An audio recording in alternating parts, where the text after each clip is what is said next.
profit ada satu item dekat atas dia iaitu closing inventory.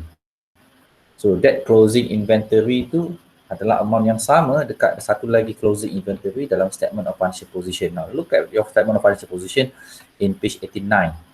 Okay, so you tengok dekat you punya SOFP tu, dia pecahkan ikut you punya accounting equation. Sebelah atas adalah assets, dan sebelah bawah adalah owner's equity and liabilities. Okay, now focus on your assets then. So assets tu dipecahkan kepada dua lah, seperti apa yang kita belajar, non-current asset and current asset. Focus on current assets, you can see the first line in current asset, you can see closing inventory there. Okay, so amount closing inventory in statement of financial position and amount of closing inventory in statement of profit or loss are the same amount yang sama. Okay, so what you can conclude is that inventory is one of the most important component in both statements. If you go face to face, compare face to face SOP and SOP, you will not find any component that will available in both statement except closing inventory. Kalau you tengok SOPL, dia ada sales, ada discount allowed, ada rental receive, ada repair expenses and so on. You takkan jumpa semua ni dalam SOFP. Whereby when you look at your SOFP, you can see, you can find office equipment, cash in hand, cash at bank, long-term loan, accounts payable and so on. And you will not find those items in SOPL. However, for closing inventory, you can find this item in both statement. So kita tahulah kat sini betapa pentingnya inventory ini. Okay, because why? In the real case pun, tanpa inventory, how can you sell your product? How can you generate income? How can you generate profit for your business? Betul tak? Apa benda yang you nak jual, you mesti fikirkan bila you nak jual, apa produknya. Once you, nanti you, I think you SEM ni kot, ke SEM nanti you business student kan, dia akan belajar subjek MGT. One of the main component dalam subjek MGT itu adalah 4Ps, 4P. P itu apa? P yang pertama adalah product, P yang kedua adalah place, P yang ketiga adalah people, P yang keempat adalah promotion. Itu kot yang I masih ingat lagi lah subjek MGT ni, tapi mungkin dia dah berubah sedikit dah ada update information. But itu yang paling basic. Pertama apa? P yang pertama adalah product. So kalau tak ada product, macam ni you nak jual? You nak jual apa? Nak berniaga mesti ada something you nak jual kan? So ini dah dia, product is your inventory. So kalau tak ada produk, tak adalah perniagaan. Yang keduanya apa? Place, location, kat mana you nak berniaga. And then you ada people maksudnya you punya customer lah, who is your target market. Dan yang keempat adalah you punya promotion. You need to see how can you promote your product to reach your customer. Okay, but my focus adalah pada produk tersebut, which is your inventory. So that's why inventory ni sangat penting. Okay, tanpa inventory, business tak jalan. Alright, okay, so now back to chapter 3. So for inventory, we have 3 types of inventory. So which are finished good, work in progress and raw material. Now, how can you differentiate between these 3? Okay, now, there are certain organization or certain business that only have finished goods in their business. However, there are other business organizations that have these 3 types of inventories at one time. So it depends on the business organization. So if the business run a retail business, dia menjalankan perniagaan runcit. Okay, so dia takkan ada ketiga-tiganya. Okay, so this kind of business will only have finished goods as their inventories. Why? Because they don't produce the product. Okay, so what are the examples of business that only have finished goods? So you have plenty of this kind of business. Salah satunya mungkin kedai stationery, alat tulis, kedai apa? Kedai runcit yang biasa kat kawasan rumah kita ni kan. Apa lagi? Banyaklah. Yang mana kedai itu dia tak buat produk yang dijual tu. So produk tersebut dia dapatkan daripada kilang. Beli dalam secara pukal, berkotak-kotak kan. Macam apa yang gambar you nampak ni. Berkotak-kotak. So sampai dekat kedai dia, so dia buka kotak tu, dia dijual dalam loose item. You bayangkanlah you masuk dalam kedai alat tulis kan, kedai stationery. Pernah nampak ke kedai alat tulis tu dia buat sendiri pensel tu, dia buat sendiri pen, kertas tu dia sendiri potong-potong, dapatkan jadi saiz A4, tak ada kan? benda tu semua dah steady, dah ready to be sell to the customer. So meaning to say that business is retail business. So meaning to say semua produk yang ada dalam kedai dia tu adalah produk finished goods. Benda tu dah siap. So dia tak buat sendiri produk yang dijual tersebut. Whereby we have another type of business organizations that I see they have these 3 types of inventories at one time. For example, bakery. Okay, kedai kek for example kan. Okay, kalau you tengok kedai kek, so kek kat situ dia buat. Right, so dia akan ada bahan mentah dia. Kan, just imagine lah how can you bake a cake. So you need your flour, cocoa powder, baking powder, sugar, butter, what else, and so on lah. Okay, so these items, we call them raw material. Bahan mentah. Raw materials are the materials that to be consumed in the production process. Semua tadilah bahan-bahan yang I cakap tadi. And then, apa dia buat dengan bahan-bahan tu, dia campur-campurkan kan. Dia buat adunan kek tersebut. Dough tu kan, dia buat dia punya dough tu. Okay, so maybe daripada katalah 5 kilo dia buat dough tu, mungkin dia pakai 2 kilo saja untuk jadikan kek untuk for that day. So another balance 3 kilos dia simpan dalam dia punya frozen area dia kan.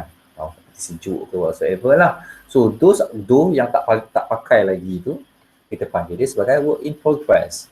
So these are the inventories that you will be used in the process of production. Dia hampir siap tapi belum betul-betul siap. So dia masih dalam proses untuk dijadikan satu produk yang siap untuk dijual. Okay. And then yang ketiga dia ada finish good. So tadi yang 2 kilo dough yang dia dah buat tadi, dan dia pun jadikan kek, okay, buat finishing dia, letak icing, letak dia punya whatsoever lah, color-color ke apa ke, then dia display dekat dia punya display rack. Yang kita selalu nampak masuk dekat sikit sepi tu kan, ada letak kat situ.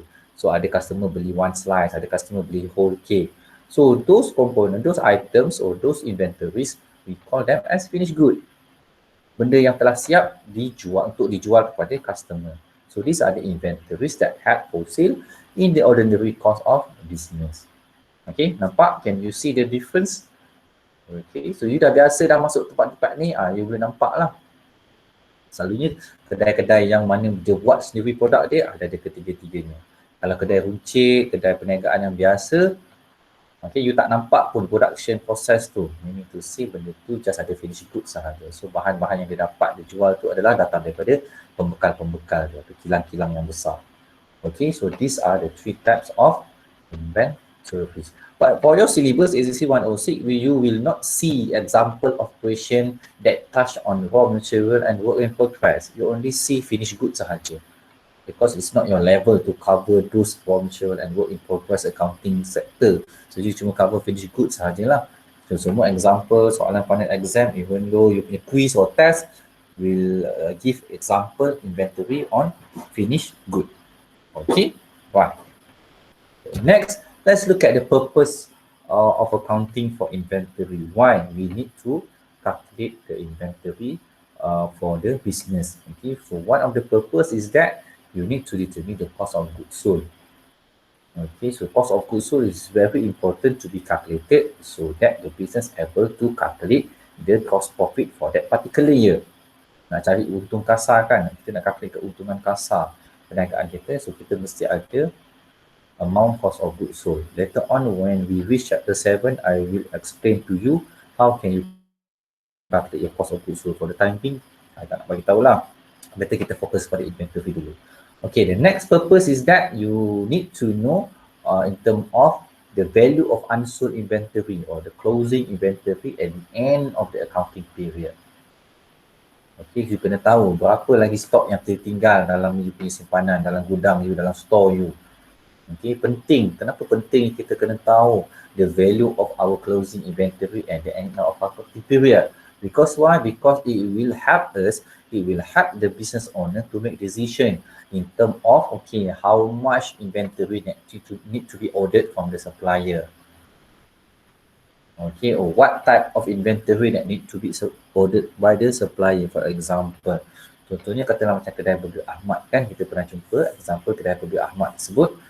Okay, so kedai Burger Ahmad, so setiap hujung bulan dia calculate dia punya stok. Kita tengok, okay, burger ayam masih banyak lagi. Oh, burger daging dah tinggal sikit. Roti pun dah habis. Oh, sos pun tinggal satu. Yang ada je lah, dah tak ada spare.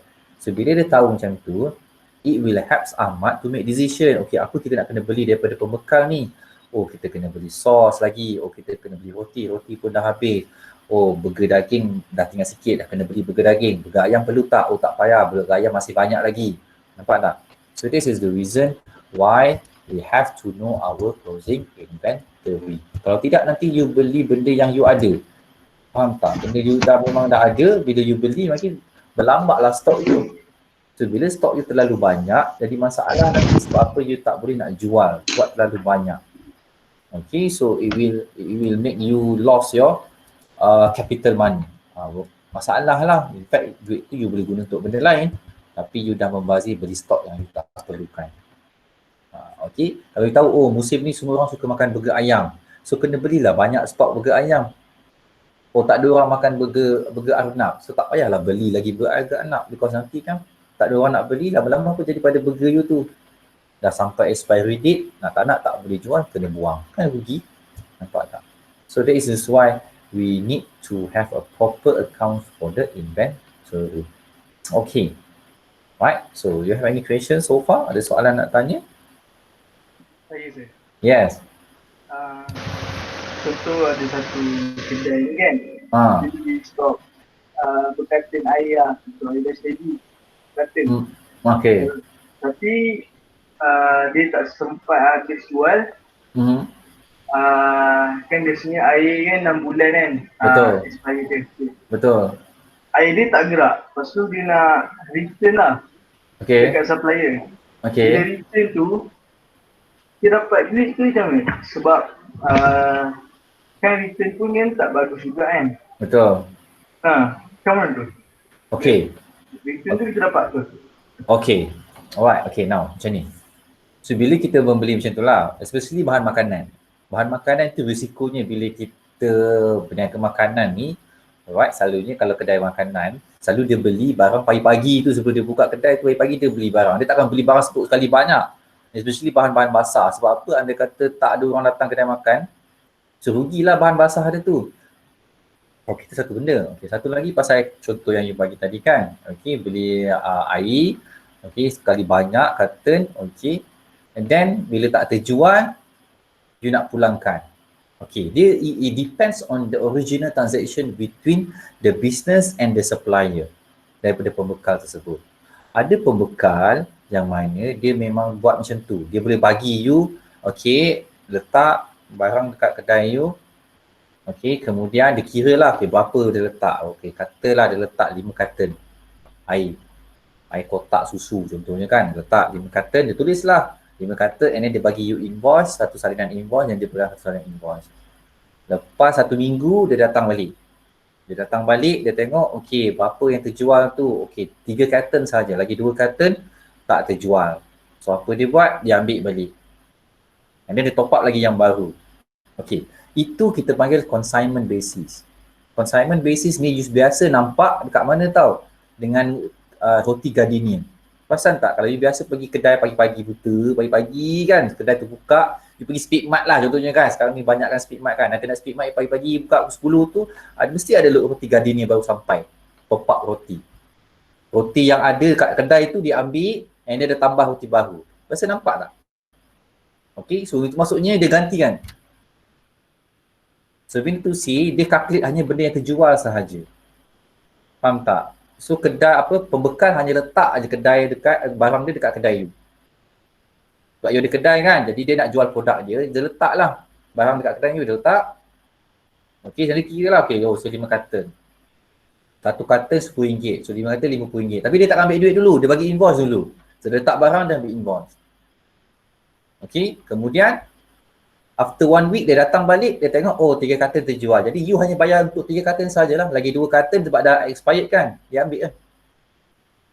Nampak? Itu kalau begitu, kalau supplier itu deal dengan you dalam konteks consignment basis. Itu namanya consignment basis. Letak dulu. Nanti balik baru kira berapa yang terjual. Itu consignment basis. Right? Ada juga memang you dah beli. So bila you dah beli, memang you dah bayar.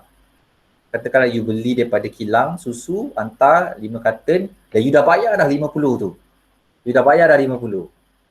For example kan, you dah ambil 5 carton tu bawa pergi kedai, you letak. And then after 1 week, 3 carton saja terjual, lagi 2 carton tak boleh jual. Okay, and then nak pula expired dia dah sampai, kan.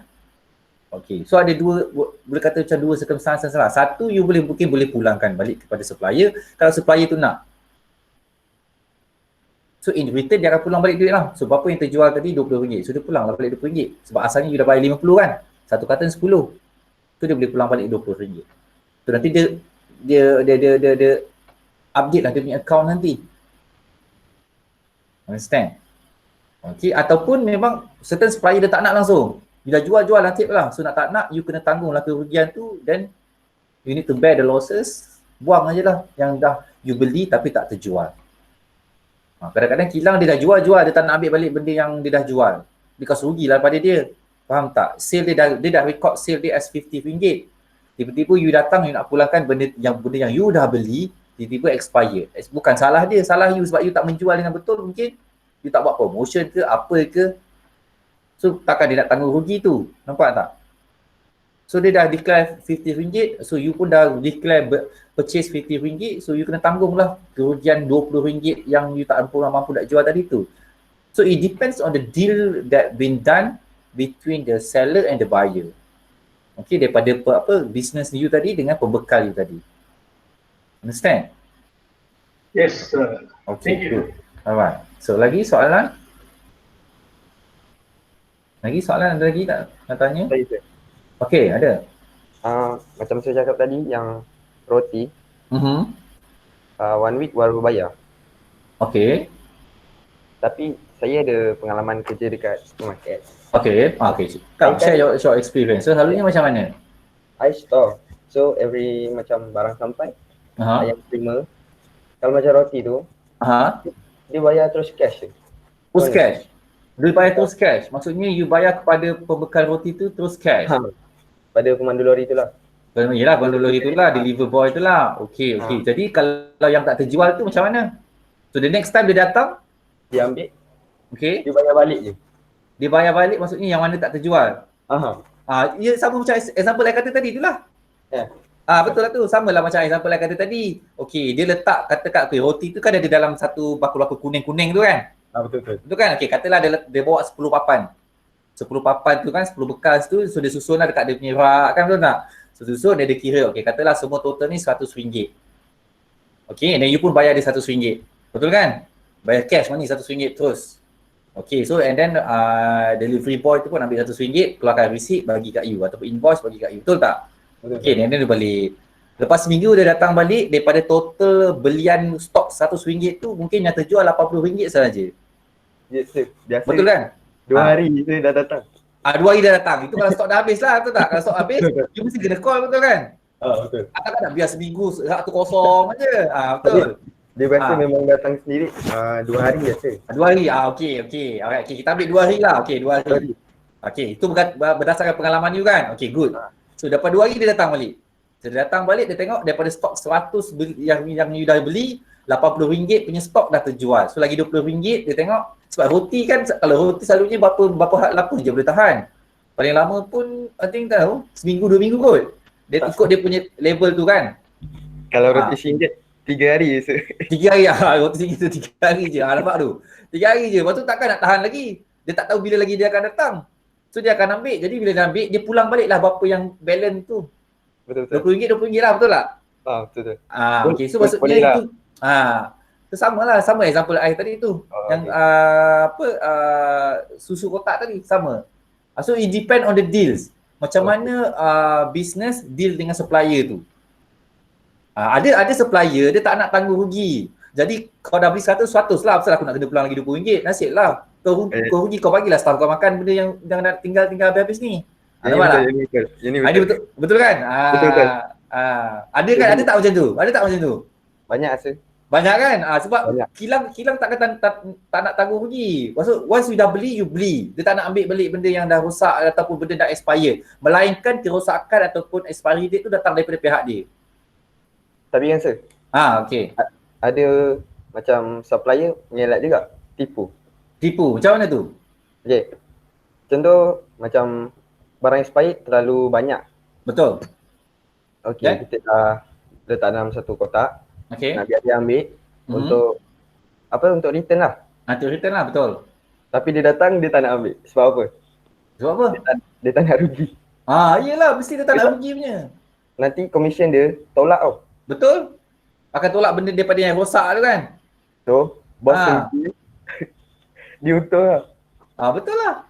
So, kedai lah kena ketangguh rugi tu. Lepas tu kena marah. Betul kena marah. It happen.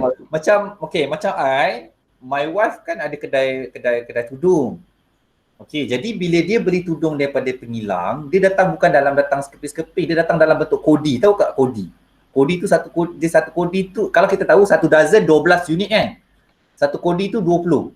So katalah dia beli tudung apa sekarang ni selalu pakai, bawah lah, tudung bawah yang square tu kan. Okay, dia beli katalah 5 kodi dia beli. Maksudnya ada 100 helai. Masa dia beli, dia takkan check satu helai ni. Dia tu yang penting dalam satu pack tu ada 20 helai. Jadi ada 5 pack, so 5 kodi lah, so dia beli. Sampai dekat kedai, so staff dia akan buka satu-satu. So buka satu-satu, gantung dekat hanger kan, gantung. So for masa dia buat gantungan apa semua dah check tu, akan ada lah benang tertetas lah, ada kesan chalk lah, ada kotor lah. Understand? So certain of them, supplier ni dia tak nak benda tu. Kita pulangkan dia tak nak bagi. Dia dah siap-siap dah bagi tahu kat situ, okey, pemulangan tidak dibenarkan ataupun tukar tidak dibenarkan. Macam tu, benda macam tu actually bukan salah kita. Datang salah dia. Tapi sebabkan dia tak nak tanggung rugi tu, dia buat clause macam tu. Actually benda tu, kata macam mana, it's not fair lah. It's not a fair business because bukan kita yang buat barang tu rosak. Datang daripada kedai you juga yang rosak. Kenapa kerugian tu you nak letak kat bahu kita? Macam tu lah. So we need to see, kalau you nampak supplier yang dia punya term and condition macam ni, janganlah beli dengan dia. Pergi beli dengan kedai lain dan supplier lain yang mana dia boleh menawarkan khidmat pemulangan ni. Maksudnya kalau ada barang rosak, okay, you boleh pulang, gantikan lagi. Macam tu. Okay, dapat? Alright, okay, good experience. Thank you so much. Ada siapa lagi yang mungkin nak share experience dia pernah kerja macam tu? Ada cara yang berbeza, tempat dia kerja tu uruskan dengan cara yang berbeza. Ada tak? Tak ada? Ada? Tak ada? Okay, kalau tak ada tak apa. Kita boleh pergi kepada next slide. Okay, thank you so much for the sharing experience. Okay, next part we will go to the movement of the inventory. Okay, yang ini sangat penting lah. Okay, this is the main component in this chapter. Okay, now let's look. So what you can see here is that these are the movement of your inventory in a normal business condition. Okay, so put yourself in the middle. So you dekat tengah-tengah ni. Okay, ni kat sini lah. Okay, so ini adalah you punya customer. So ini adalah kita punya supplier. Okay, so the first transaction happen will this one. Yang ini, purchase. Okay, yang mana the business purchase goods from the supplier. Maksudnya business beli bahan, okay, beli dia punya bekalan, stok daripada pembekal supplier. Okay, dan supplier akan hantar lah. Okay, katalah hantar naik lori kontainer kan. Okay, hantar. Sampai masuk dekat you punya kedai.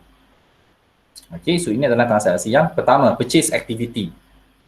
Okay, the second activity is when the supplies given by the supplier, sent by the supplier to the business is not following the criteria that you mention to them.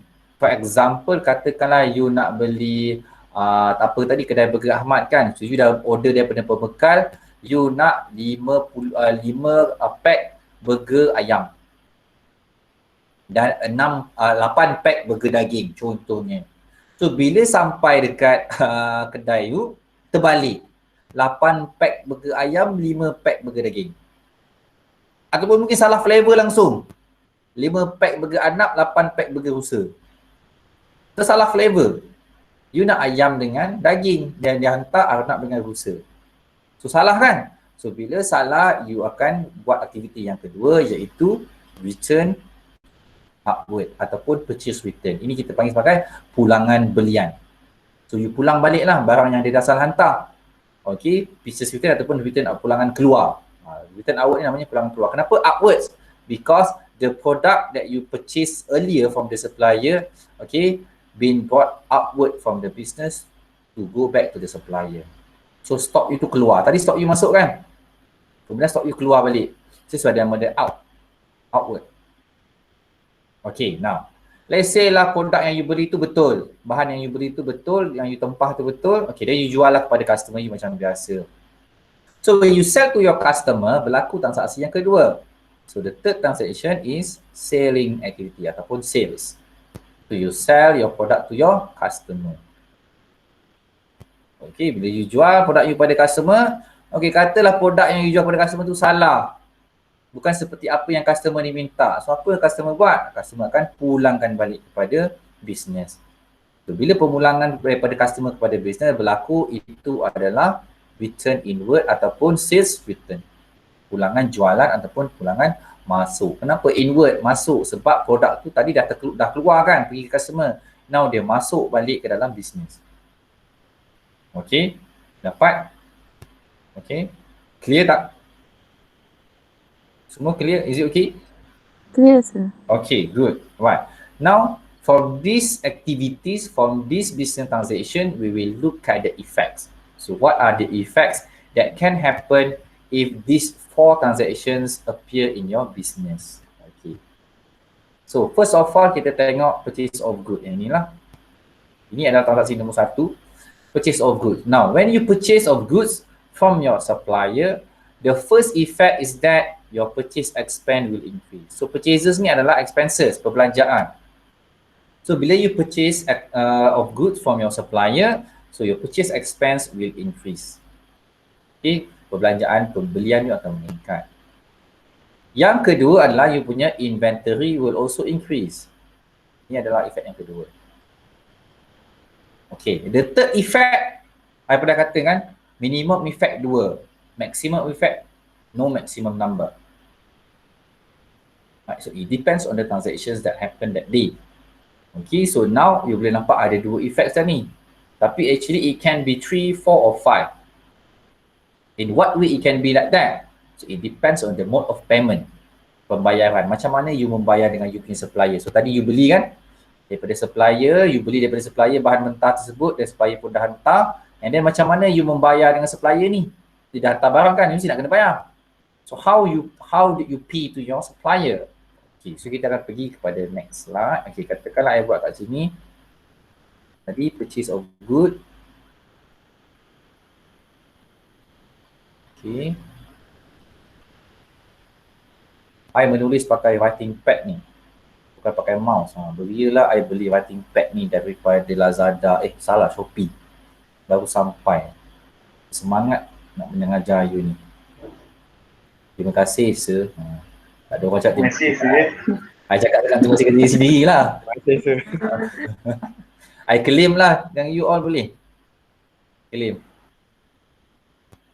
Berapa ringgit lah kedai, tak ingat lah. I claim balik dengan you all. I dah 3 kelas ni lah. Boleh lah kot claim. Okay, so the first effect tadi apa? Purchase expense. Okay, so purchase expense will increase. Okay, I buat short form je lah Okay, kemudian effect yang kedua tadi, inventory. So kita tahu inventory adalah asset. So asset, inventory will also increase. Okay. Yang ketiga, dia bergantung kepada mode of payment. Macam mana kita membayar dengan kita punya supplier. Okay, now. Macam mana agaknya nak bayar ni? Ada berapa banyak jenis pembayaran? Agak-agaknya. Anybody? Tahu tak?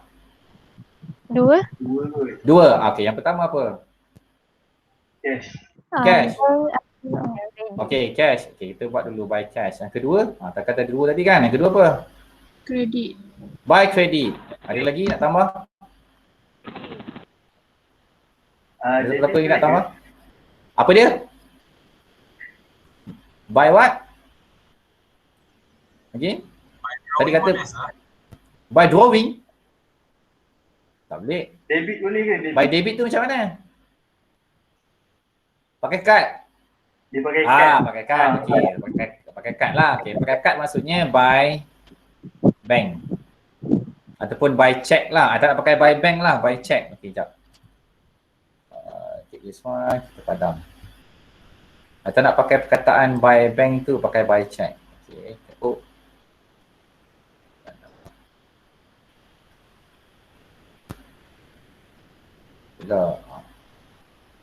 Okey. So kita pakai by check. Okey. So by check lah. Okay, so these are the three mode of payments. So if you pay to your supplier by cash, so we need to see the effect will be asset, cash will decrease. Kalau you purchase by credit, maksudnya you berhutang. So bila kita berhutang dengan seseorang, hutang itu kita jadikan dia sebagai liability. Okay, so our liability payable lah. So supplier tu kita gelar dia sebagai payable ataupun pemiutang. So hutang kita akan meningkat. Tapi kalau kita bayar pakai cek, so dia akan bagi kesan kepada asset juga. But this time asset apa? Asset bank. So asset bank you akan berkurang. Nampak? So how many effects that you have? You have 5 effects all together. Okay, right. So benda ni boleh berlaku. Kelima-lima efek ni boleh terjadi. Bukan kelima-lima lah. Okay. Yang nombor 1, nombor 2 ni memang akan terjadi. Yang nombor 3 ni, okay, A, B, C ni, it can happen in one single transaction. Okay, it can happen. But so far for your syllabus, soalan exam you ke apa, I tak pernah jumpa soalan transaksi tu dia bagi lebih daripada 2 payment lah. Selalunya paling tinggi pun 2 ataupun 1. Tu tak pernah bagi sekali 3. Nanti student confuse dia tak nak. So dia bagi at least 2 je lah cukup. Sama ada A dengan B ke, A dengan C ke ataupun B dengan C. So maknanya efek dia paling maksimum 4 lah kat dalam situasi ini. Walaupun efeknya 5, kat sini nampak efeknya 4. Okay. But for exam purposes, normally lecturer akan fokus pada yang ini, nombor 1 ni dengan nombor 3. Yang nombor 2 ni jarang sekali lah lecturer nak tengok. Dia nak tengok yang ini, nombor 1 dan nombor 2. Boleh je student, ada juga student yang nombor 2, ada juga markah. Tapi kadang-kadang skema jawapan dia tak bagi markah untuk yang ini. Dia bagi markah untuk yang mode of payment. Okay, so meaning to say, I boleh katakan lah nombor 1 dan nombor 3. Nombor 2 ni tak nak tulis pun tak apa. Effects dia lah. Okay, nombor 2 ni tak nak tulis pun tak apa. In fact dalam contoh nanti pun you tengok, dia tak ditunjuk pun effect kepada asset inventory. Dia tunjuk effect kepada expenses dan effect kepada payment tersebut. Itu sahaja. So nombor 2 ni kita boleh kata, I tak naklah kata abaikan sebab benda tu betul. Okay, so cuma kata kalau for exam purposes, yang ini dia jarang sekali bagi mark. So focus more on number 1 and number 3. Okay, your answers tu lah. Focus on number 1 and number 3. Okay, dapat? Any question so far? Ada soalan nak tanya? Any question? Ada lah pula. Apa dia? Ada? Okay, apa dia? Okay, it's okay. Sorry, tak apa. Dia masa yang hari punya tu, saya teringat balik lah benda ni kan. Dia kata when a business purchase an asset by cash, apa akan jadi? Tapi kat sini, Okay, apa dia? Tapi kat sini jawapan dia total asset and liability remain the same. Oh, ini soalan tutorial. Yang tu. Okay. Itu saya tak faham lah saya. Okay, tak apa. I boleh tunjukkan dekat you sekarang. Okay. Dia punya soalan tu kata apa? When a business purchase an asset by cash. Purchase an asset by cash. Okay. I tak nak bagi jawapan, that's why I tak respon. Sebab ada kawan-kawan masih menjawab. So kalau dia I dah bincang tu, maksudnya I bagi jawapan, apa I tak ada bagi soalan. So you buatlah dulu. Last tu nanti baru I bagi jawapannya. When a business purchase an asset by cash. Betul? Ya, betul. Okey. Kita tengok perniagaan ni beli apa? Dia beli aset.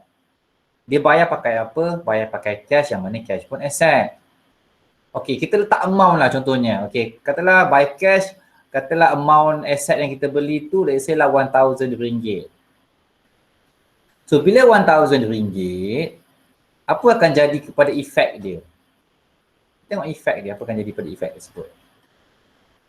Efek yang pertama adalah aset akan naik lah sebab you beli aset ni. Katalah aset ni aset apa? Katalah dia beli aset komputer, contohlah kan. Okay, komputer. Aset komputer naik sebanyak berapa ribu? RM1,000. Betul? Kemudian dia bayar pakai apa? Pakai cash, aset juga. Aset apa? Aset cash. Tapi now aset cash itu turun sebanyak berapa? RM1,000. Now, apa yang you nampak kat sini?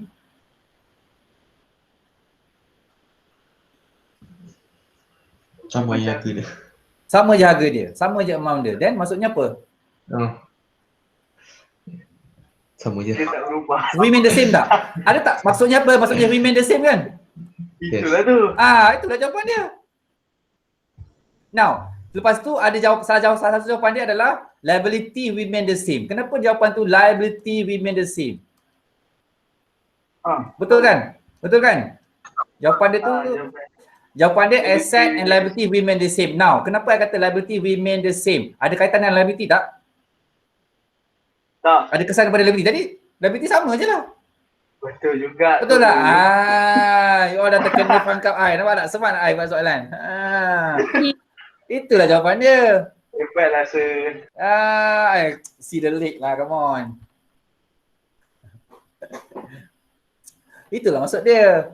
So when a business purchase an asset, buy cash, maksudnya asset, tolak dengan asset, apa jadi je? Sama je lah, tak ada efek. Sama, remain the same. Dia keluar sana, dia masuk sini. Tapi masih asset juga. Kenapa liability still the same? Because tak ada kesan pada liability. Sama juga liability dia. Kalau kosong-kosong lah, kalau RM5,000 lah liability dia. Itu maksud dia. Okay, dapat? Boleh dapat? Boleh sir, boleh. Terima kasih. Okay, good. Alright, so kita back to our business tadi. Itu jawapan dia sebenarnya. Sebenarnya I nak bagi jawapan dah, tapi I gelak je lah dulu. Biar padahal kau buat lah dulu. Biar tengok faham ke tak faham. Okay, soalan objektif memang kadang-kadang keluar macam tu. Nampak macam senang, tapi apa benda soalan ni nak? That's why it's not an easy to create objective question tau. Soalan multiple choice tu bukan satu kerja yang senang untuk lecturer buat. Okay, kalau soalan structure mudah. Soalnya soalan objektif ni susah sebab apa? Nak pastikan soalan tu tak terlalu straightforward. Okay, kemudian nak memikirkan pilihan jawapan. Jawapan yang betul ada, nak fikirkan jawapan yang salah. Dan jawapan tu tak boleh dah terlalu jauh bezanya, obviously. Tengok tak payah baca soalan pun dah tahu dah jawapan dia apa. Ada soalan macam tu kan? You tak habis baca lagi soalan, jawapan dia tahu dah. Ayat macam bombastik sikit, itulah jawapan dia. So tak boleh macam tu. So jawapan tu kena hampir sama tapi salah. Macam tu. So pening kepala juga, tapi at least you jumpa soalan macam tu is good test for you. Okay, now back to our business here. So tadi kita dah cover on purchase. Okay, right. Next one kita akan cover, I tak nak cover yang returns dulu, kita pergi kepada sales. Okay, sale of good. Ni sale of good. Yang ini adalah, kalau ikut gambar wajah kita tadi, aktiviti yang ketiga. Sale of goods. So bila you menjual kepada customer. Now, when you sell your goods to your customer, the first effect will be your revenue will increase. Okay, your sales revenue akan meningkat. Okay, kenapa meningkat? Sebab jualan kan, itu adalah hasil pendapatan you. Ada yang tulis sales income, boleh juga, boleh diterima. Kemudian, efek yang kedua adalah decrease in your asset inventory. Sebab lagi banyak you jual, lagi sikit lah stok you jadi. Okay, now, apa efek yang ketiga? So, sama macam purchase tadi, but this time bukan mode of payment, mode of receipts. Jenis penerimaan yang you dapat daripada customer. Okay, now let's go to the blank side ni. Okay, so I tulislah. So transaksi yang ketiga adalah sales of good. Okay, jualan produk. So tadi efek yang pertama, I kata sales revenue ataupun sales income. Okay, will increase. Efek yang kedua, I kata asset inventory will decrease. Efek yang ketiga adalah bergantung kepada mode of receipt. Penerimaan daripada pelanggan you. Okey, so sama jugalah macam payment purchase tadi. Yang pertama, kalau customer you bayar pakai cash, so apa akan jadi pada you punya asset cash? So asset cash kita akan meningkat. Yang kedua, kalau customer bayar pakai check, so what happen to our asset bank? Asset bank pun akan meningkat. Dan yang ketiga, if the customer purchase by credit ataupun you jual kepada customer dalam credit term, berhutang. So dia akan bagi kesan kepada asset juga, but this time asset receivable. So receivable ni akan meningkat. So tadi kesan kepada payable. Sebab payable tu adalah pembekal kita, kita yang berhutang dengan dia. So receivable ni adalah kita punya customer, dia yang berhutang dengan kita. Dia lagi banyak hutang daripada kita, lagi tinggilah account asset dia ni akan meningkat dalam buku account kita. Okey. Dapat? Ada yang baru masuk Sekejap. I dapat notification. Haziq ni tadi dah masuk ke Haziq? Belum Okey, tak apa. Okey. So, dah faham tak yang ini? Can you understand it? Boleh dapat? Boleh dapat? Boleh. Boleh Okey, ini tadi purchase of good. Ini adalah sales of good. Okey. Dia punya situation dia pun sama. Alright. Focus more on number 1 and number 3. So ini kebanyakannya dapat markah kat sini. Number 2 ni it depends on the questions. Nak buat boleh, tak nak buat pun tak salah. Tak ditolak. Kalau tak buat pun tak buang markah sebenarnya. Kalau you tak buat tak apa, kita tak penalize you. Kalau you buat pun certain lecture dia bagi mark, certain lecture kadang-kadang dia tak bagi mark dah. Because dia dah bagi markah dekat nombor 1 dengan nombor 3. Okay, tepat. So like I said, it can be mode of receipt ni boleh jadi ketiga-tiganya ataupun 1 daripada 3 ataupun 2 daripada 3. So sama juga, so far I tak pernah jumpa dia bagi mode of receipt ni lebih daripada 2. Okay, ada student tanya, sir macam mana dia boleh jadi sampai 3 jenis penerimaan? Okay, I tunjuk sikit lah. Okay, I cuba buka satu lagi page kosong.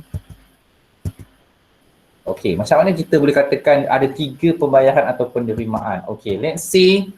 I bagi satu transaction. Okay, okay, sell to customer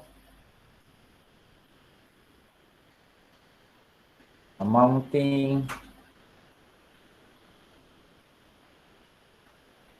RM3,500. Okay, post off. Next. Customer take RM500 by cash. RM1,000 by check. And the balance by credit. Nampak tak? Can you see it? So maksudnya jualan tersebut bernilai RM3,500. So RM500 bayar pakai cash. Ni logo duit. Okay. RM1,000 bayar pakai cek. Ni cek. Lagi lagi apa ni? RM2,500 RM2,500 ke RM2,000? RM2,000 lah. RM2,000 hutang. So hutang saya buat untuk buku lah. Buku. So hutang. Buku 35. Hutang. Tahu tak kenapa hutang? Bila cerita pasal hutang je orang cakap pasal buku 35. Sebab apa? Tahu tak kenapa? Nak ingat ke? Apa dia? Nak ingat ke? Nak senang nak ingat.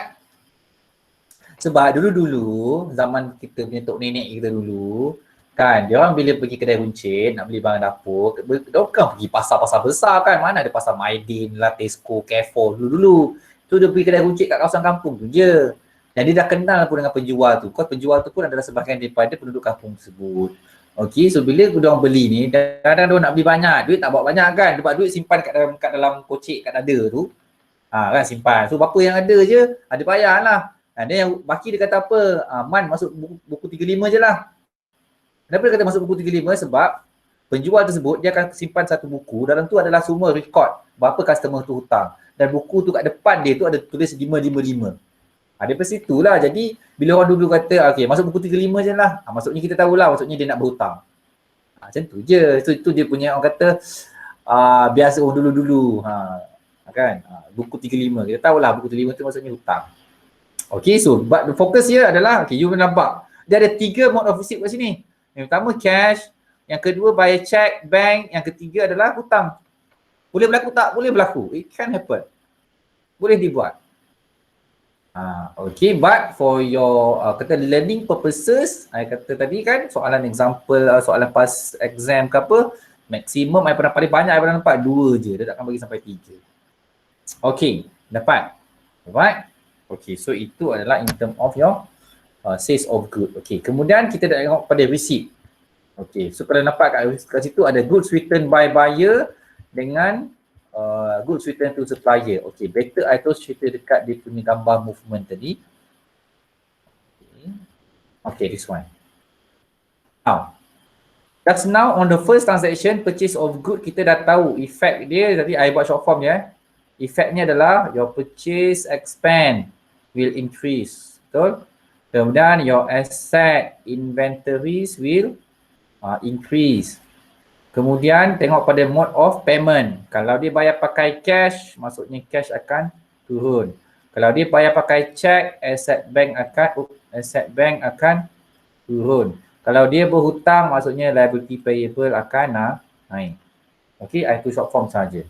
Ini kalau you purchase, when the business purchase good from the supplier. But how about when the business return the goods purchased earlier to the supplier? Okay, since you nampak anak panah dia ni pun berlawanan, so apa akan jadi you rasa kepada apa efek yang you dah buat tadi? What do you think? Remain the same. Dia akan berlawanan lah. Mentang-mentang baru cerita pasal remain the same saja. Berlawanan lah balik. Maksudnya apa yang naik dekat atas akan turun, apa yang turun akan naik. Sebab dia opposite kan? Jadi meaning to say, first effect kalau you buat return outward adalah purchase expand akan jatuh, asset inventory juga akan jatuh. Kalau dia bayar pakai cash, cash dia akan naik balik. Kalau dia bayar pakai bank tadi, bank dia akan naik balik. Kalau dia berhutang, maksudnya hutangnya dia akan jatuh. Nampak? Apa yang naik kat bawah, kat atas, bawah pun akan berlawanan lah. Okey, yang mana yang naik, yang ni akan turun. Mana yang turun, yang bawah akan naik. Okey, dapat Next, how about your sales? Okey, tadi sales kita dah tahu bila berlakunya sales of good. So first of all, your sales revenue akan increase. Yang kedua, your asset inventories akan decrease. Kemudian tengok mode of receipt. Macam mana customer kita bayar. Kalau customer bayar pakai cash, so meaning your cash akan naik. Kalau customer bayar pakai check, maksudnya you punya bank akan naik. Kalau customer tu berhutang, maksudnya hutang dia akan bukan hutang kita hutang dia, sebab dia yang berhutang dengan kita ni. Now, so since you bila sale, ini adalah berlaku. Ini apa yang berlaku. Jadi bila customer tu pulang balik, samalah situasinya. Apa yang dah naik dekat atas, kat bawah akan turun. Apa yang turun dekat atas, kat bawah ni akan naik. Okay, for example, sales revenue akan turun. Asset inventory akan naik. Asset cash akan turun. Asset bank akan turun. Dan satu lagi, asset receivable akan turun. Nampak? So begitulah. Okay, so that will be the effects of these 4 transactions that relates to the movement of your inventories. Okay, ada soalan nak tanya? Do you have any questions for us?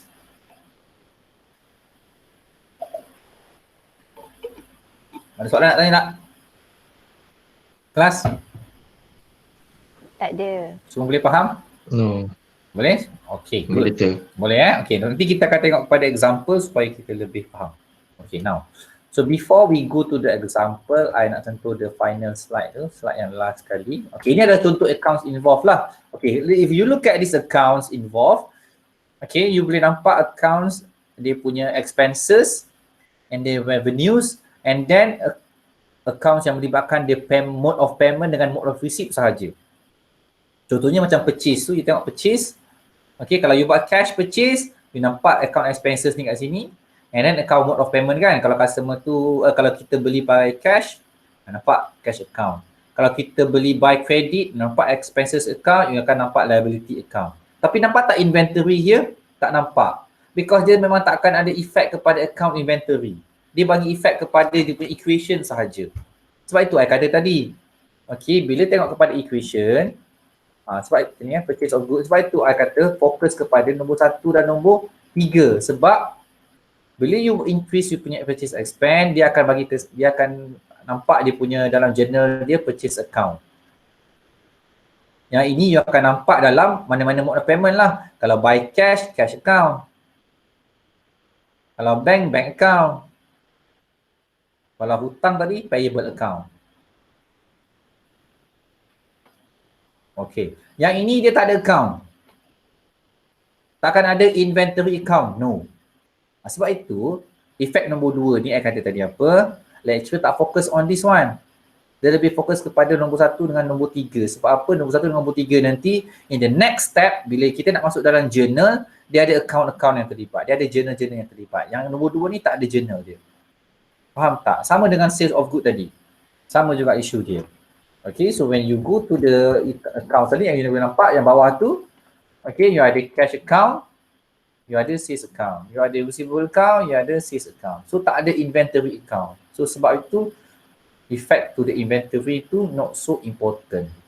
Fokus lebih kepada purchase or sale and then mode of payment ataupun mode of receipts. Okay, right.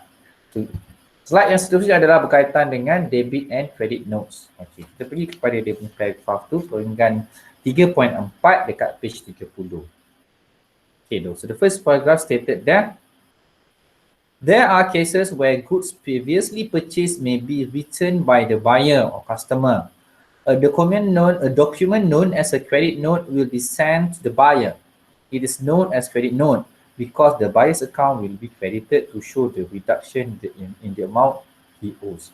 Meaning to say, bila customer kita pulangkan produk yang dia dah beli pada kita, pada penjual kan. Okay, so sebagai bukti pemulangan tersebut, kita kena serahkan dia satu dokumen. Dokumen itu kita panggil sebagai credit note. Actually, apa-apa transaksi antara kita dengan pelanggan mesti ada dokumen. Contohnya, katalah pelanggan itu beli dengan kita secara hutang. So, kita akan bagi dia invoice. So, bila customer tu bayar pada kita, apa kita akan bagi pada dia? Kita akan bagi dia receipt kan? Official receipt. Begitu juga bila customer tu pulang barang pada kita balik. So, bila dia pulang barang pada kita balik, kita akan bagi dia credit note ataupun nota kredit. That's why dia kata kat situ, credit note is happen when the customer return goods to the business. So, tadi kita dah belajar kan? So, you adalah business. Okay. And then adalah customer. Okay. So, customer pulangkan barang kat sini kan? Ada return inward ataupun sales return. So, sebagai bukti yang mana customer tu dah buat pemulangan, kita bagi dia satu dokumen yang kita panggil sebagai credit note. Okay, kita simpan satu salinan, dia pun simpan satu salinan. Buktilah dia dah pulangkan barang pada kita. Okay, so kenapa namanya credit note? Because we will credit the buyer's account. Dia kata kat sini, buyer's account will be credited to show the reduction in the amount he owes. Menunjukkan pengurangan dalam account receivable dia. Okay, efek dia bila credit note ni berlaku, efeknya apa? Efeknya adalah kepada asset receivable. So asset receivable tu akan jatuh. So, akan jatuh. So dia akan wujudlah credit note ni. Okay, right. Next debit note pula. Now let's look at the second paragraph. If a business return goods to the supplier, a document as debit note will be sent to the supplier. It is known as a debit note since the supplier's account will be debited to show the reduction in the amount owed to the supplier. Ini adalah nota debit. Dia berlaku bila adanya return upward. Okay, for example tadi kita ada supplier kan, sebelah kiri business tu. Oh, hilang. Supplier. Okay. Alright. So, bila kita pulang barang pada dia, ini berlakulah aktiviti return upward. Betul tak? So, bila kita pulangkan, sekali dengan barang yang kita pulangkan, kita bagi dia satu dokumen yang kita panggil sebagai debit note. Okay, debit note. Debit note. Okay, nota debit. So, akan kat sini, it happens when the business return good to supplier. Debit note will be sent to the supplier. Why the name is debit note? Because the supplier's account will be debited to show the reduction in the amount owing to them. Okay, efek debit note ni adalah apa? Apa efek dia? Efek dia adalah kepada liability payable. So, your liability payable will decrease. Sebab hutang kita tinggal sikit. Katalah kita dah beli RM1,000 daripada supplier, RM200 kita pulangkan sebab barang yang RM200 tu rosak. Jadi berapa hutang kita kepada supplier tersebut? Dah tinggal 800 lah. Daripada 1000 pembelian, 200 adalah rosak. Jadi 800 saja hutang kita kepada supplier. So, that's why hutang dia makin sikit. Okay, dapat? Right, any questions so far? Ada soalan nak tanya? Do you have any questions, class? Ada soalan nak tanya tak? Tak ada. Tak ada? No. Boleh faham? Okay, good. Alright.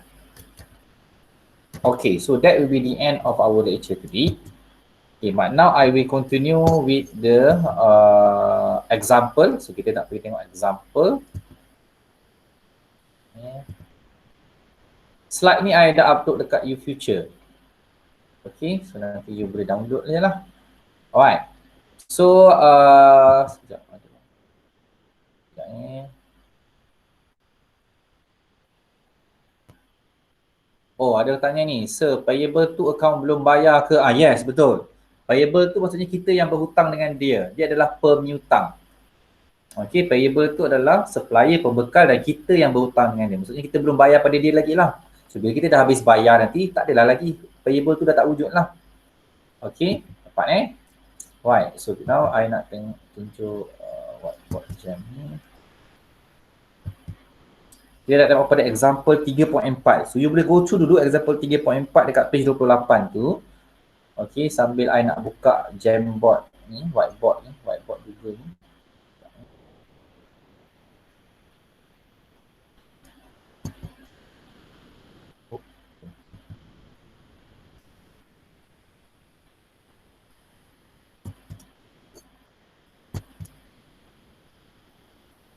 I duduk dekat Seremban. So, semalam Seremban dah kena PKPB.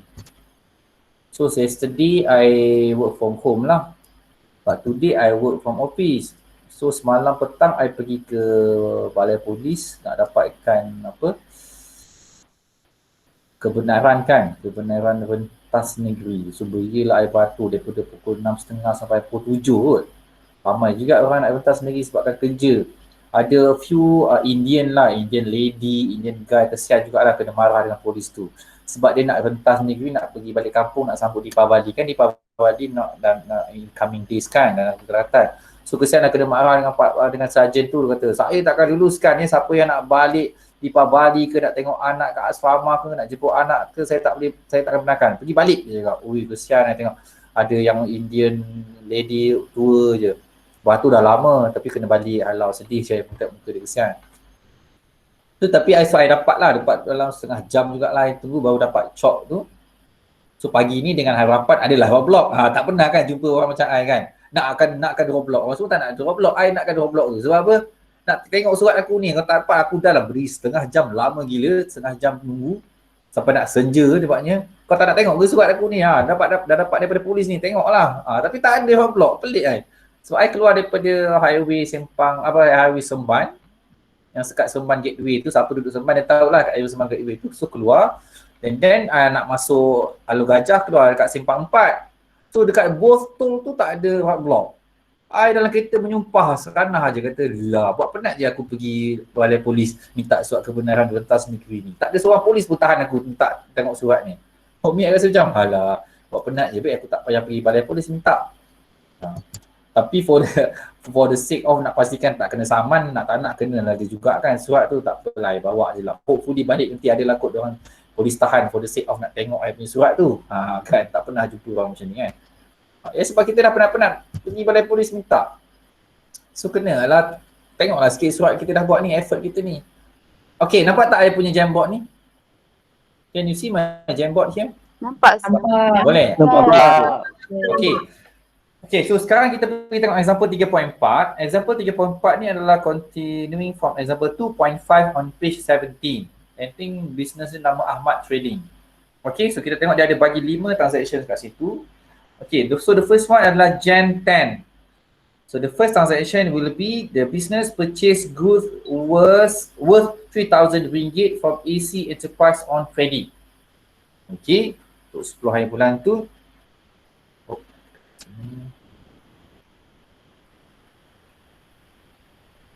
Okay, so untuk 10 hari bulan kan? Sir? Ya. Ni latihan pusat apa? Ini page 28, example 3.4. Jumpa tak? Kalau you pakai buku hijau, dia mungkin 27 kot. Maybe ada kawan-kawan yang pakai buku hijau juga kan. Mungkin buku yang merah ni dah habis hari tu kan, awal-awal tu kan dah habis kan. Mungkin dia dapat buku hijau, dia nak pakai buku hijau je. Okay, tak apalah, dalam page 27. Tapi yang buku baru page 28. Okay, so kita tengok Jan 10. Okay, Januari 10. The purchase good worth 3,000 from AC Enterprise on credit. So siapa AC Enterprise ni? AC Enterprise ni kita punya supplier sebab you beli daripada dia. Okay, so dia punya effect. Okay, should be number 1. Nampak tak dia kata apa? Purchase, expand. Dia cakap. So purchase, expand will increase. And then effect number 2, payable. Okay, so actually jawapan dia tak lengkap tu. Jawapan dia sepatutnya bagi I lah. Dia kena tulis liability payable. Increase. Nampak tak? You tak nampak pun effect asset inventory tu dekat sini. Even dalam textbook pun dia bagi 2 sahaja. Since dia nak kita fokus kepada 2 ini. Okay, right. Jawapan untuk liability payable ni boleh macam ini, boleh diterima. Atau ada student, dia tak letak payable, dia letak nama bisnes yang kita berhutang tu, nama supplier tersebut, AC Enterprise. So dia letak macam ni. Boleh juga. Boleh diterima. Ada yang rajin letak penuh. Liability payable AC Enterprise. Dia letak penuh. Boleh juga. Boleh terima pakai. Ada yang malas, kedekut tak hidung masin dengan dia punya dakwah pen tu. Dia tulis liability je. Pun boleh diterima pakai. Okey, keempat-empat ni boleh. Tetapi kalau you tulis ini saja, katakanlah malas sikit. Ada kata you tulis payable saja jawapan dia. Kan? Payable increase. Okey, macam buku ni dia buat macam tu kan? Payable increase. Okey, fine. Isu dia apa adalah, selalunya soalan dia minta kita show the effects. Soalan tu kata, okay, show the effects to the items in accounting equation such as asset, expenses, revenue, honest equity, and liability. So dia dah kata clear kat situ. Now, bila you tulis jawapan kat sini, adakah you menjawab soalan? You tak menjawab soalan because why? You tak bagi tahu payable ni liability ke, expenses ke, asset ke, honest equity atau revenues. So you tak menjawab soalan. So when you didn't answer according to the question, now ada risiko dekat situ. Ada lecturer, dia boleh bagi markah kat sini, walaupun tak penuh, dia akan bagi setengah markah. Itu mungkin masa tu lecturer tu mood dia baik lah kot. Kalau lecturer tu perempuan, mungkin husband dia baru bagi cincin sebentuk malam tadi. Dia bagilah markah, okey hari ni mood dia baik. Tiba-tiba mungkin dia mau bergaduh dengan lelaki dia, nak buat pasal pula, pecahkan pasu kegemaran dia, favorite vase dia apa tu, pecah pinggan apa dia panggil, pinggan yang mahal tu, Coral ke apa, pecah pinggan anak dia buat. So mood dia dah swing sikit. Bila mood dia swing, apa dia buat? Salah lah, pangkah terus kosong. Nampak? Ada student tanya, sir, kenapa jadi macam tu? Bukan kita suggest a solution. Yes, lecture memang ada suggest a solution, skema pemarkahan, but then it depends on the judgment of the lecturers. So kalau dia kata dia tak boleh terima jawapan macam ni, dia takkan terima. Kalau dia kata, okay, saya boleh terima lah jawapan macam ni, setengah lah, tapi saya bagi setengah. Dia bagi setengah. Nampak tak? So the best thing is that apa yang kita boleh buat sebagai pelajar, okay, cuba bagi jawapan yang terbaik. Okay, the best answer. Jangan ambil risiko tu.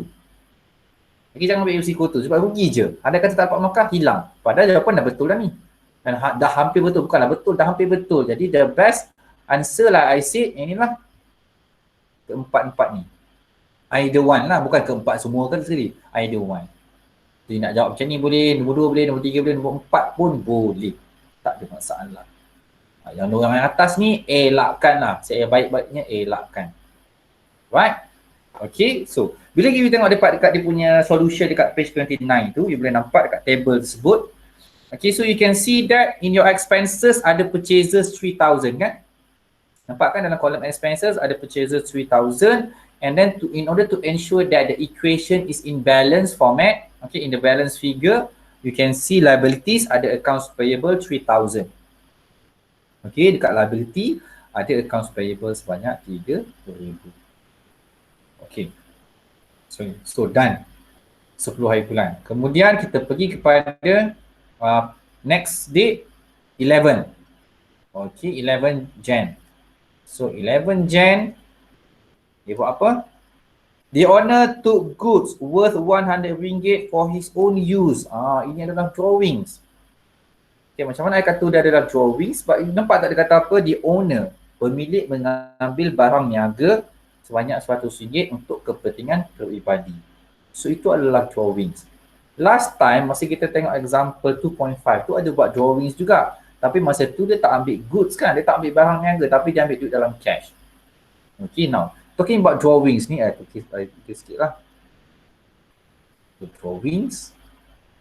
Now, it can be cash money. It can be money in the bank.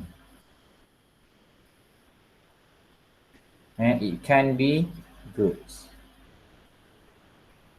Now, apa effect drawings ni? Effect drawing ni yang paling obvious sekali, yang pertama sekali yang mesti ada kalau anda kata keluar soalan ni kan. So effect dia yang paling obvious adalah effect kepada owner's equity, which is your capital. So dia akan drop, jatuh. Okay, ini penting. Owner's equity capital drop, yang ini mesti ada. Okey, kemudian efek yang kedua bergantung kepada apa benda yang diambil daripada perniagaan dia untuk kegunaan peribadi. Sometimes dia kata own use, sometimes dia kata for personal use, sometimes dia kata for private use. Jadi cuma benda yang sama. Yang penting untuk kegunaan peribadi. So bila pemilik perniagaan menggunakan harta milik perniagaan dia sendiri tetapi untuk kegunaan peribadi, itu kita panggil sebagai drawings. Kenapa berlakunya drawings ni? Sebab kita dah belajar dalam accounting konsep. First concept kita belajar cerita pasal apa? Economic entity. Now, what do you mean by economic entity concept? It means that business and owner are two separate entity. Tak boleh combine. So, barang business, barang personal, barang personal. Tak boleh combine. Okay, dapat? Okay, now. Efek yang keduanya adalah kita tengok apa yang dia ambil. Kalau dia ambil asset cash, maksudnya asset cash you akan jatuh lah. Kalau anda ambil duit dalam bank, maksudnya asset bank akan jatuh. Now dia ambil apa? Dia ambil goods. Bila dia ambil goods, efek dia adalah purchase expenses pula yang akan jatuh. Okay, dapat? So look at the items that been withdrawn from the business for personal use. Okay, so in this case, they are big goods. Barang niaga lah tu. Okay, so effect your purchase expense will decrease and capital will decrease. So samalah macam saya cakap ni.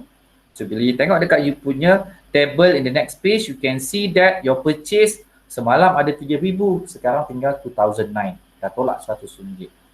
And then your capital pun jatuh. Sebelum tu adalah 14,500. Now dah jadi 14,400. Okay, dapat? Right. Next one. Kita pergi. Ya. Kalau saya tulis aset jatuh boleh ke? Aset jatuh? Aset anak panah bawah. Oh, dah tulis macam ni? Tak faham, saya tak faham soalan you. So, saya tak faham soalan you. Maksudnya macam mana? Kan dia dah drawing.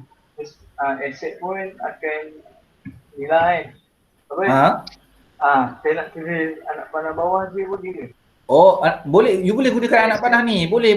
Oh, you talking about this arrows ke? Okay. Jawapan. Okay, untuk jawapan. Oh, agak macam ni. I pergi kepada contoh tadilah. Okay, macam ni kan. Jawapan ni kan. Boleh je gunakan anak panah atas bawah. Lecturer faham. Itu ke isu dia? Tapi saya tak tulis purchase expense tu. Tapi you tulis apa? Asset anak panah bawah. Oh, okay. Aset apa yang you masukkan yang jatuh tu? Goods lah. Okay. Tapi bukan asset goods ya. Okay, dia jawapan. Okay, bagus. You punya tu betul. Asset apa yang jatuh betul. Tapi bukan asset cash atau asset bank, tapi asset inventory. Kena clear. Okay, asset inventory yang jatuh. Kenapa asset inventory yang jatuh? Yelah, kalau dia ambil stok dia sendiri kan, untuk dia sendiri guna. Faham tak? Contohnya macam di kedai Burger Ahmad, so dia dah beli 5 bungkus burger ayam daripada pembekal dia, orang beli burger. So daripada 5 bungkus tu, 1 bungkus dia letak kat rumah dia untuk anak-anak dia makan. Itu asset inventory jatuh lah, betul. Boleh jual. Boleh juga. Okay, so maksudnya kalau dalam kes 11 hari bulan ni, kat sini boleh jadi 2, ataupun sini 3. Alright, itu effects dia lah. Tapi bila kita nak masuk dalam equation ini, okay, you boleh nampak dekat capital tu mesti kena tolak. Okay, tapi bila you dah tolak dekat purchases, takkan you nak tolak dekat inventory lagi? Tak boleh. So memang that's why inventory tu tak appear dalam you punya equation ni. Nampak tak? That's the reason why bila I tunjukkan contoh pun I takkan bagi jawapan yang ni. Tapi jawapan ni boleh diterima pakai. Cuma bila kita nak bercerita pasal equation, you takkan nampak asset inventory ni. That's why dalam equation tu pun dia tak tunjuk inventory jatuh. Yang dia tunjuk apa? Purchase expense yang jatuh. Understand? Okay? Yes.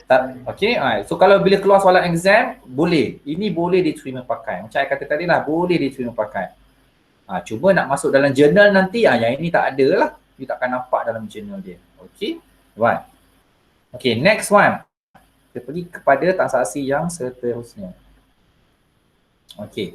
So transaksi yang seterusnya adalah Jan 12. Okay, next dulu, Jan 12.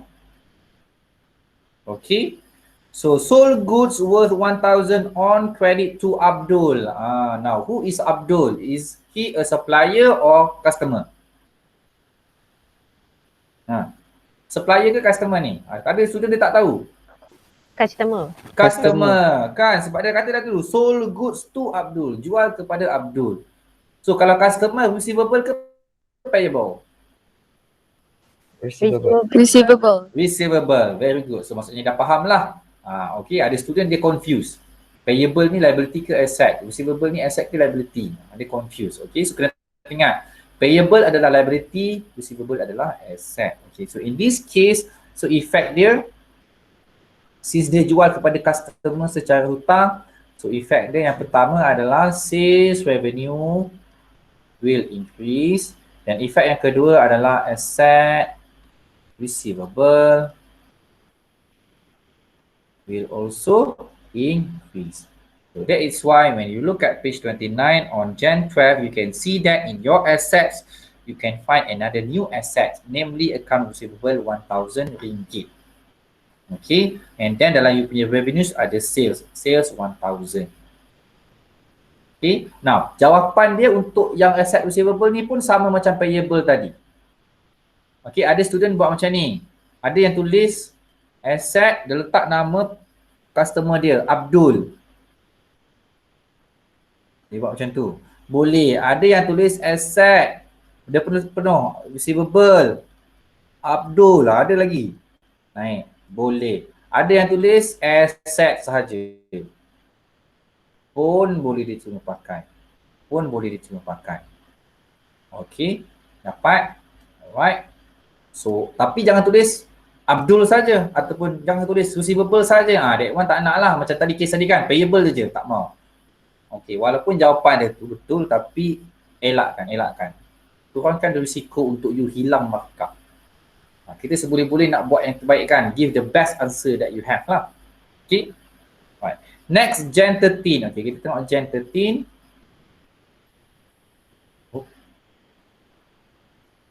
Okay, so Gen 13. Return goods worth RM200 to AC Enterprise. So, who is AC Enterprise now? AC Enterprise adalah kita punya payable. So, kalau kita pulang kepada payable, return inward ke return outward? Outward. Nama lain dia purchase return ke sales return?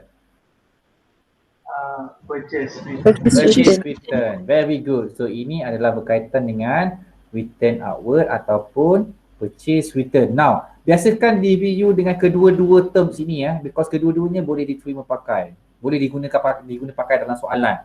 Jadi jangan confuse ya. Return outward adalah purchase return. Return inward adalah sales return.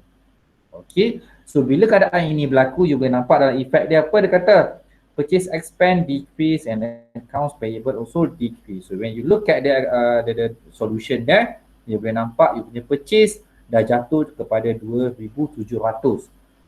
Kemudian your accounts payable in liability column dah jadi 2,800. Okay. Kemudian Gen 14, RM100 worth of goods written by Abdul. So ini adalah return inward. Okay, so Gen 14 adalah transaksi berkaitan dengan return inward ataupun nama lainnya adalah sales return.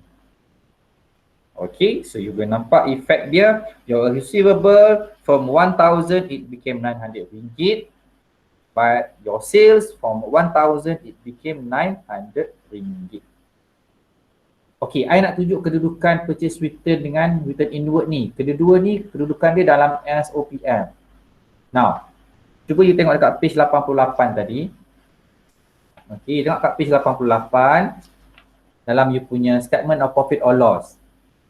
Okay, so you nampak tak you punya sales return kat mana? Sales return you kat atas sekali selepas sales. Can you see that?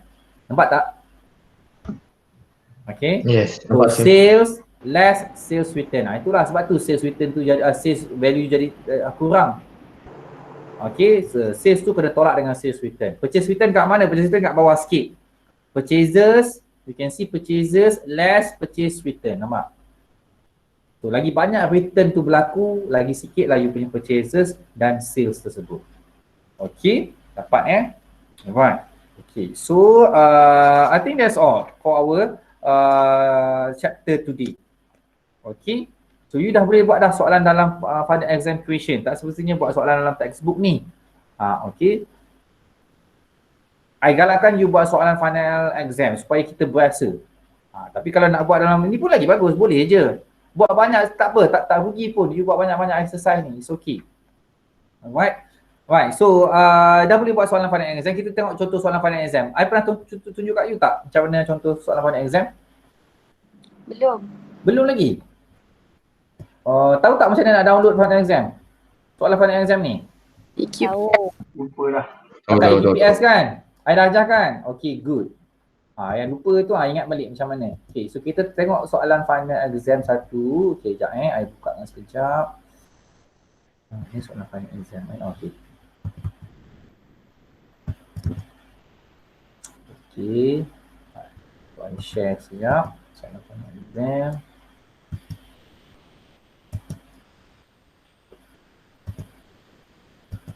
Okay, So now can you see my exam question here? Soalan January 2018 saya buka ni. Boleh. Boleh nampak Okay, good. So soalan kalau face to face punya format, dia ada two parts, part A and part B. So part A consists of 10 multiple choice question, objektif lah, soalan objektif. Part B consists of 4 structured question and you need to answer all questions in 3 hours. But for your method ni, andai kata kita punya sesi pembelajaran kita ni akan jadi ODL sampai hujung semester, maksudnya kita punya final exam pun dalam online lah. So bila final exam online, dia takkan buat 3 jam tu straight. Maksimum dia boleh buat 2 jam. So selalunya lecture dia akan pecah pada 2 sesi lah. So sesi 1 1 jam setengah, sesi 2 lagi 1 jam ataupun lagi 1 jam setengah. So student kena attend both sesi. Make sure you free your time that day. Waktu tu janganlah time tu lah nak pergi ambil lesen memandu, time tu lah ada appointment doktor gigi, tak nak. So date selalunya akan dibagi lebih awal supaya you boleh lock you punya date. Okay, alright.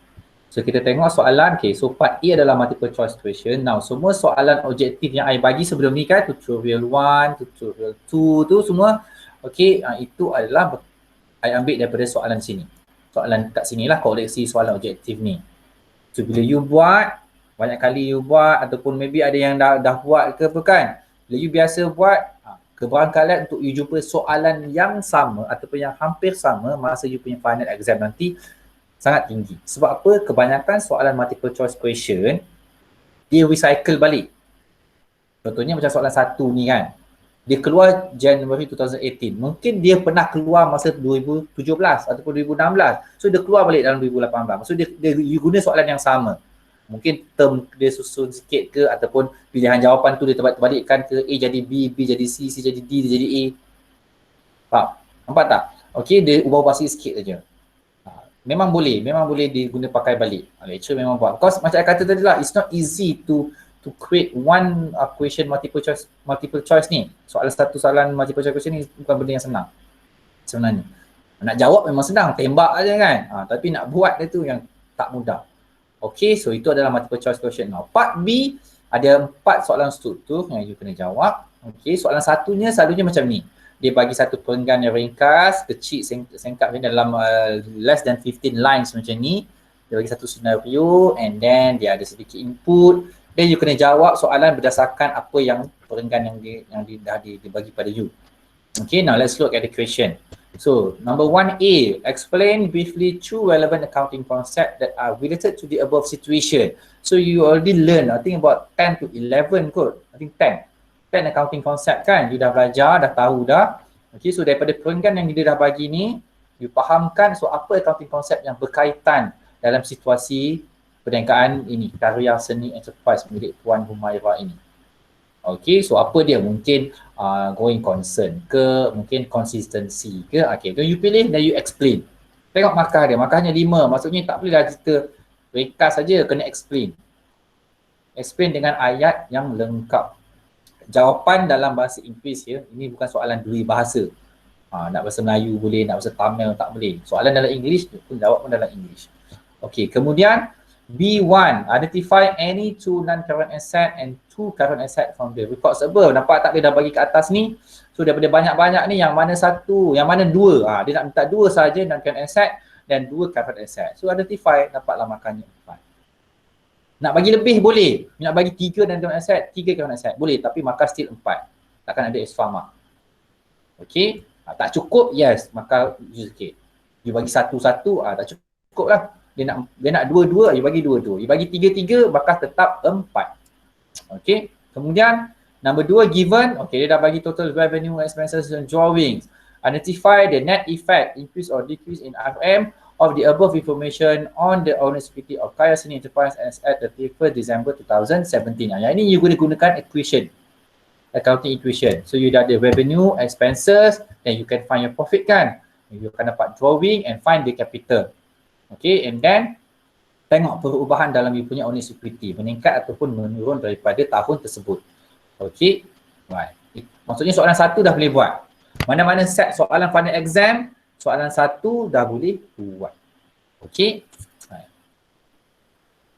Kemudian kita tengok soalan 2. Okay, soalan 2 memang begini method dia. Dia akan bagi sedikit line, cerita sikit perniagaan apa. Okay, contohnya macam ni kan. Eros Persendirian Berhad is a business dealing with trading and distribution of textile.